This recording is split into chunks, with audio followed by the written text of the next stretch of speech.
तर मुंबई कृषी उत्पन्न बाजार समितीमध्ये भाजीपाला पडूनच आहे। व्यापाऱ्यांना भाजीपाला फेकून देण्याची वेळ त्यांच्यावरती आली असल्याचं आपल्याला बघायला मिळते।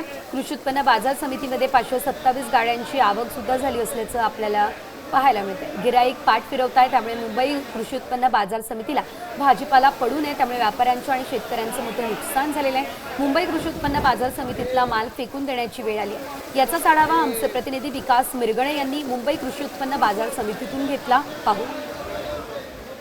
राज्यात मुसळधार पाऊस पडत असल्यामुळे संपूर्ण जनजीवन जे विस्कळीत होताना दिसून येते। मुंबई कृषी उत्पन्न बाजार समितीमध्ये आज भाज्यांची आवक जी आहे गाड्यांची 527 झाली। आपण पाहू शकता मुंबई कृषी उत्पन्न बाजार समितीमध्ये मोठ्या प्रमाणात भाजीपाला जो आहे पडून आहे, कारण मुंबई कृषी उत्पन्न बाजार समितीमध्ये आज 527 गाड्यांची आवक झालेली आहे। संपूर्ण जर आपण बघितलं मुंबई कृषी उत्पन्न बाजार समितीमध्ये संपूर्ण भाज्या ज्या आहेत पडलेल्या आहेत, त्यामुळे व्यापारी आणि शेतकरी हवालदिल झालेले आहे, कारण संपूर्ण भाजीपाला जो आहे पडून आहे आणि इतर व्यापारी जे आहेत मोठ्या प्रमाणात मुंबई कृषी उत्पन्न बाजार समितीमध्ये आपला माल विकण्यासाठी गिराईक पाहतात। मात्र गिराईक इथे मुंबई कृषी उत्पन्न बाजार समितीमध्ये नसल्यामुळे संपूर्ण माल जो आहे पडून आहे। आपण पाहू शकता इथे शेवग्याच्या शेंगा आहे, टोमॅटो आहे, फ्लावर आहे, वांगी आहेत आणि संपूर्ण ज्या भाजीपाला आहे ते संपूर्ण पडून राहिलेला आहे। त्यामुळे मुंबई कृषी उत्पन्न बाजार समितीमध्ये जे आहेत व्यापारी आणि शेतकरी हवालदिल झाले, कारण मोठ्या प्रमाणात आज नुकसान झालेले आहे। कॅमेरामॅन अजित जाधव सह विकास मिरगणे, साम टीव्ही,